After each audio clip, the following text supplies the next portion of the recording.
hoy vamos a hacer el solucionario de nuestra primera clase, la historia.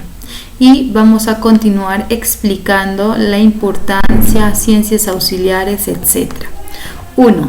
Identifica al padre de la historia. El padre de la historia es Heródoto con su obra Los 9 libros de la historia.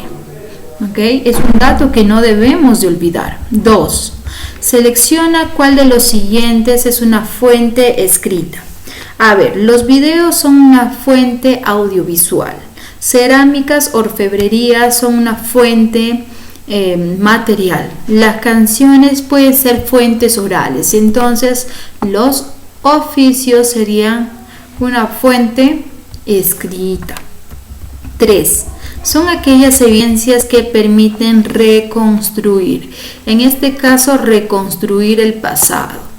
Ya, el historiador hace uso de las fuentes de la historia, que son todas las evidencias que le va a ayudar a reconstruir de manera objetiva y veraz. 4. Los hechos y procesos históricos no pueden volver a repetirse las mismas condiciones y circunstancias. En este caso es irreversible, nada vuelve a ocurrir de la misma forma. Ahora sí explicamos la importancia de la historia. A ver, la importancia de la historia es para reconocer, revalorar y comprender el pasado. Esto nos va a ayudar a entender nuestro presente y tener proyección al futuro. Una persona que no conoce su historia no va a poder modificar sus actitudes, ni su conducta, ni lo malo que pudo haber realizado. Métodos científicos. Dentro de los métodos científicos vamos a encontrar por ejemplo, a la prueba del carbono 14. Esta prueba del carbono 14 nos ayuda a ver la datación, ¿no?, de los restos materiales orgánicos, como las plantas, huesos o los moluscos. Ya nos dan una datación, una fecha, pero esta no es exacta, es un aproximado. Ahora, tenemos también la termoluminiscencia. Esta nos va a ayudar a lograr la datación de objetos que han sido sometidos al fuego, ¿no? Se va a medir la iluminación para ver el aproximado, la fecha que tenga.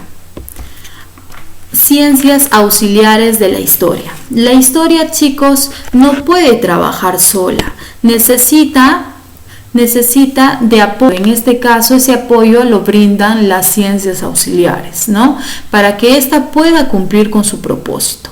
A ver, la geografía. La geografía, dice, nos ayuda a indicar el lugar o el espacio de los hechos históricos. La cronología. La cronología nos ayuda a ubicar los hechos y procesos en el tiempo. La economía nos ayuda a estudiar todas las relaciones económicas de producción, por ejemplo, de intercambio, distribución y consumo. La antropología. La antropología estudia al hombre como un ser biológico, social y cultural. También tenemos a la sociología, que se encarga de estudiar el desarrollo de las sociedades. La arqueología. La arqueología se encarga de estudiar los restos materiales que ha dejado el ser humano en el paso del tiempo, como por ejemplo cuevas, cementerios, centros ceremoniales, entre otros. Paleontología. La paleontología se encarga de estudiar los restos fósiles de animales y plantas, ¿no? Lingüística. La lingüística estudia los idiomas y su evolución. Existen otras ciencias auxiliares más, como la demografía, la genealogía, etc. Periodificación de la historia universal. La historia universal se encuentra dividida o periodificada de dos maneras. La primera es tradicionalista. Esta está sustentada por Cristóbal Keller y se basa en edades. En edades, por ejemplo, la prehistoria, la edad antigua, media, moderna y contemporánea. Sin embargo, la periodificación científica o materialista de Karl Marx y Friedrich Engels está basada en modos de producción. A ver, vamos a ver cada una de ellas. A ver, tradicionalista de Cristóbal Keller. Para Cristóbal Keller, la historia inicia con la invención de la escritura. Pero ustedes se preguntarán, ¿y los primeros pobladores, los primeros hombres que se desarrollaron en la edad de piedra, de metales, ellos son considerados en la prehistoria según Keller? ¿Por qué? Porque son pueblos ágrafos que no conocían escritura. Sin embargo, todas las culturas que han desarrollado escritura son consideradas en la historia. Y la Edad Antigua finaliza con la caída del Imperio Romano de Occidente en el año 476 después de Cristo. La Edad Media inicia con la caída del Imperio Romano de Occidente y finaliza con la caída del Imperio Bizantino en 1453, es decir, con la caída del Imperio Romano de Oriente.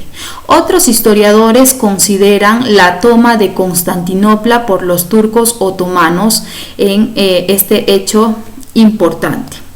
Ahora, la Edad Moderna. La Edad Moderna inicia con la caída del Imperio Bizantino en 1453 y finaliza con la Revolución Francesa en 1789.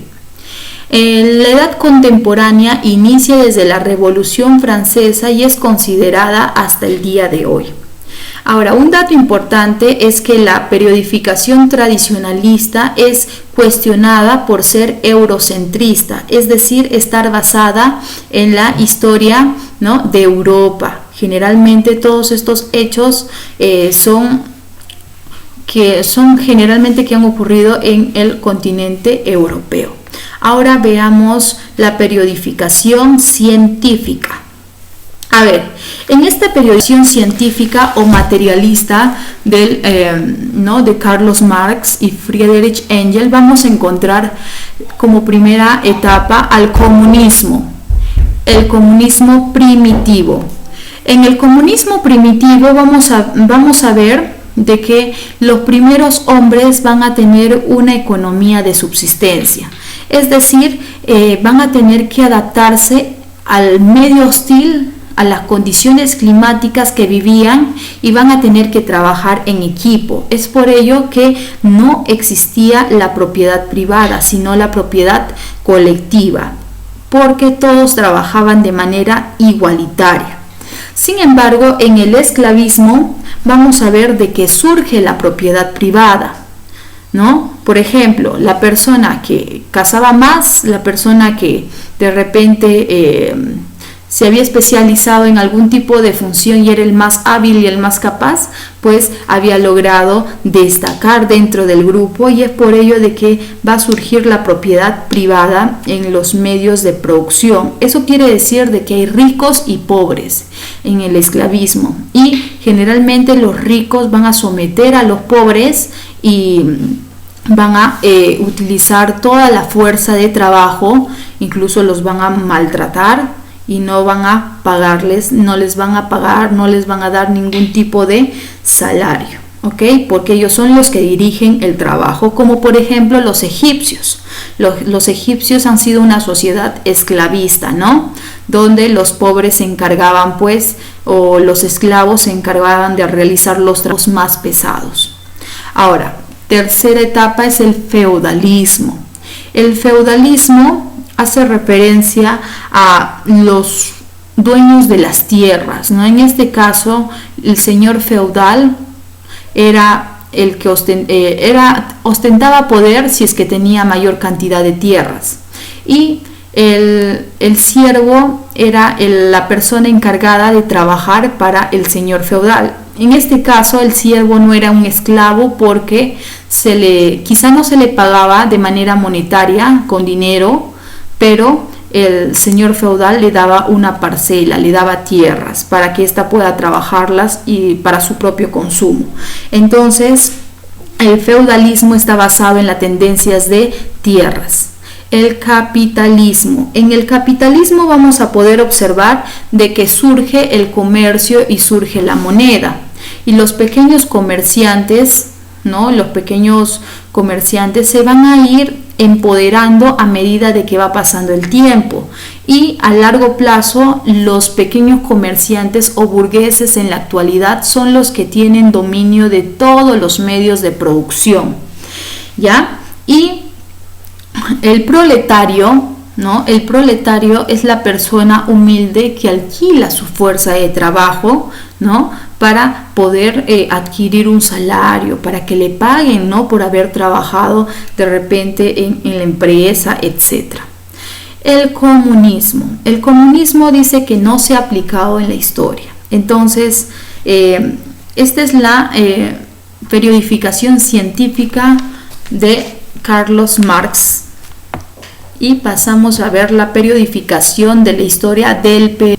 Porque al igual que la periodificación de la historia universal en nuestro país, los historiadores han tratado de dividir, ¿no? De acuerdo a los acontecimientos trascendentales o quizás la economía. Por ejemplo, la periodificación tradicionalista de Fernando Silva Santisteban está basada en acontecimientos trascendentales.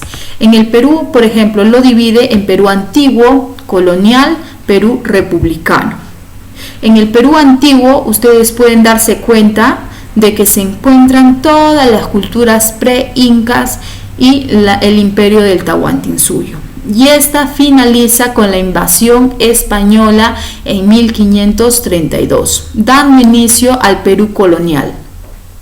El Perú colonial es pues la invasión española, el virreinato, y finaliza con la proclamación de la independencia del Perú en el año de 1821. ¿Ya? Y se considera como Estado republicano hasta la actualidad. ¿Por qué? Porque existen poderes del Estado, ¿no? Como el ejecutivo, el legislativo, el judicial, etc. Ahora vemos la división científica de la historia por Pablo Massera. Pablo Massera divide en dos etapas, la etapa autónoma y la etapa dependiente. En la etapa autónoma ustedes se van a poder dar cuenta que se encuentran toda la sociedad primitiva o precerámica, como por ejemplo Pacaycasa, Chivateros, Lauricocha, entre otros. Y también se encuentran las altas culturas como Chavín, Paracas, Nazca, Mochica, Chimú, Huari, Chinchas, Inca. Eso quiere decir que en la etapa autónoma se encuentran todas las culturas pre-incas, incas y los primeros habitantes dentro de nuestro país. Sin embargo, la etapa autónoma finaliza en el año de 1532. Con la llegada de los españoles, iniciándose la etapa dependiente. Para Pablo Massera, nuestro país es dependiente, ¿no? Dependiente hasta la actualidad. Inicialmente fuimos, dice, dependientes de España, en el aspecto político, económico, social, religioso, etc. Éramos dependientes en todos los aspectos. Sin embargo, y en el año de 1821, si bien hemos logrado la proclamación de la independencia y no se dio la batalla de Junín, Ayacucho, y se consolida con la capitulación de Ayacucho, nuestro país va a tener una nueva dependencia, pero únicamente económica, en este caso de Inglaterra.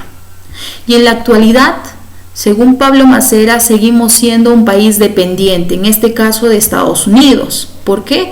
Porque somos un país capitalista. ¿Ok, chicos? Eso sería todo por hoy. ¿Ya? Pegar por favor las diapositivas o transcribirlas en su cuadernito y responder las preguntas planteadas. Cualquier duda, observación, sugerencia, me pueden escribir al WhatsApp personal. Chicos, cuídense mucho, espero que les haya gustado.